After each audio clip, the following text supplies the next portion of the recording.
Hello students, आज chapter 5 का question answer हम लोग करेंगे। ठीक है, फर्स्ट क्वेश्चन देखिए, हु बिल्ट द कृति स्तंभ एट चित्तौड़। चित्तौड़ में जो कृति स्तंभ है, एक मोन्यूमेंट्स है, उसका निर्माण किसने कराया था? आंसर देखिए, राणा कुंभा बिल्ट द कृति स्तंभ ऑफ चित्तौड़। तो उसका निर्माण राणा कुंभा ने किया था। Second question, name the main centre of education during Vijayanagar empire. Vijayanagar empire के दौरान जो शिक्षा था उसके मेन केंद्र कहाँ थे, सेंटर कहाँ थे? आंसर देखते हैं, in Vijayanagar empire education was mainly imparted in temples and mutts were given grants by the king. Vijayanagar empire में जो एजुकेशन थे वो मेनली मुख्य रूप से मंदिरों में दिए जाते थे शिक्षा, या फिर मठ बने हुए होते थे उनमें दिए जाते थे। Were given grant by the king, जहाँ दान राजा के द्वारा दान दिया जाता था और वहीं पे एजुकेशन दिया जाता था, टेम्पल एंड मठ्स। नेक्स्ट देखते हैं, third number, what was Firoz Shah famous for. Firoz Shah किस चीज़ के लिए फेमस थे, प्रसिद्ध थे? आंसर देखिए, Firoz Shah was the most famous ruler of Bahmani kingdom who ruled from 1397 AD to 1422 AD। Firoz Shah सबसे फेमस रूलर थे बहमनी किंगडम के, जिन्होंने 1397 AD से लेकर 1422 ईस्वी तक रूल किया। He was a very learned man, वो काफ़ी शिक्षित व्यक्ति थे, काफ़ी विद्वान थे। He was a good calligraphist and compose verses in Arabic, Persian, Marathi, Telugu and Kannada. वो एक कैलीग्राफिस्ट भी थे और कई सारे वर्सेस को उन्होंने अरेबिक, पर्शियन, मराठी, तेलुगु और कन्नड़ में लिखा। He wanted to make Deccan a cultural centre of India. वो चाहते थे डेक्कन जो है, यानी साउथ में डेक्कन, उसको भारत के सांस्कृतिक केंद्र बनाना चाहते थे। Many learned man and scholars came here from different part of India and abroad. और यहाँ पे काफ़ी सारे विद्वान व्यक्ति और शिक्षित व्यक्ति भारत के कई सारे भाग से और अब्रॉड, विदेश से भी आए थे उनके शासनकाल में। He built an observatory in Daulatabad, और उन्होंने एक जो ऑब्जर्वेटरी का निर्माण किया दौलताबाद में। ठीक है, नेक्स्ट देखते हैं, 4 में, explain the administrative system of Vijayanagar rulers. जो विजयनगर के रूलर्स थे, शासक थे, उनके शासन में एडमिनिस्ट्रेशन कैसा था, प्रशासन व्यवस्था कैसा था? आंसर देखिए, in Vijayanagar empire the head of the state was the king. Vijayanagar empire में जो स्टेट के, राष्ट्र के जो मुखिया होते थे वो राजा होते थे। He ruled with the help of a council which included eminent Nobel appointed by him. और वो शासन करते थे मदद से, एक काउंसिल बनाया था उन्होंने, परिषद बनाया था, जिसमें शामिल थे एमिनेंट नोबेल्स, कई प्रसिद्ध विद्वान, अपॉइंटेड बाय हिम, जिसे उन राजा ने ही अपॉइंट किया हुआ था।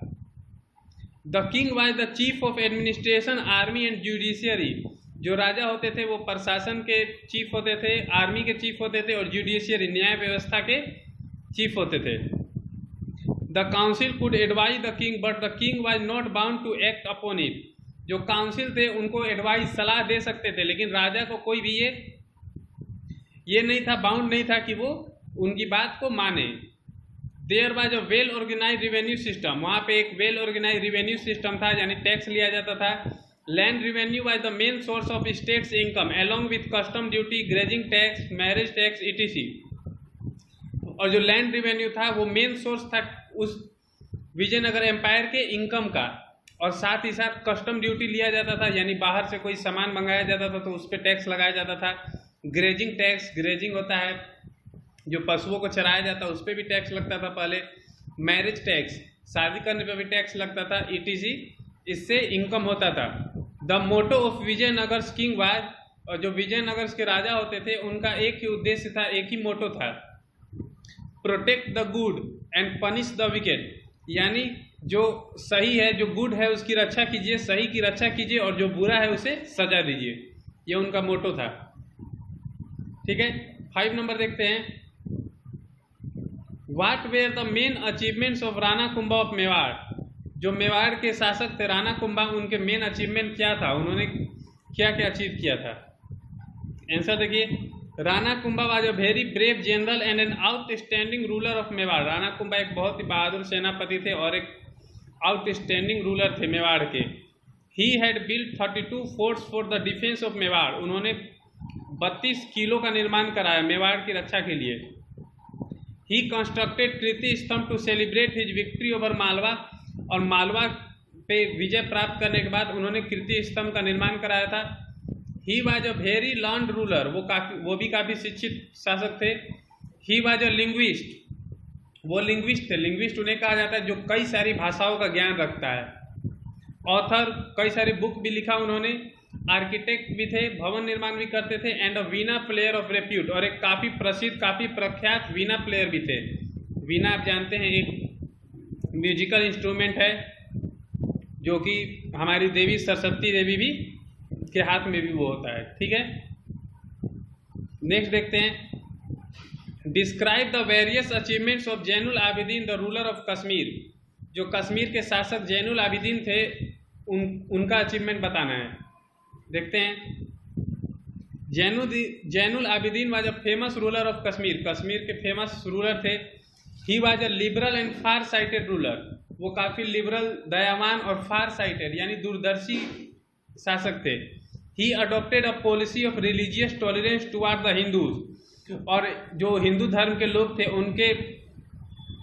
उन्होंने एक नीति अपनाई थी रिलीजियस टॉलरेंस की, यानी धार्मिक टॉलरेंस। वो किसी भी धर्म को बुरा नहीं मानते थे और ना ही उनको कोई परेशानी डालते थे।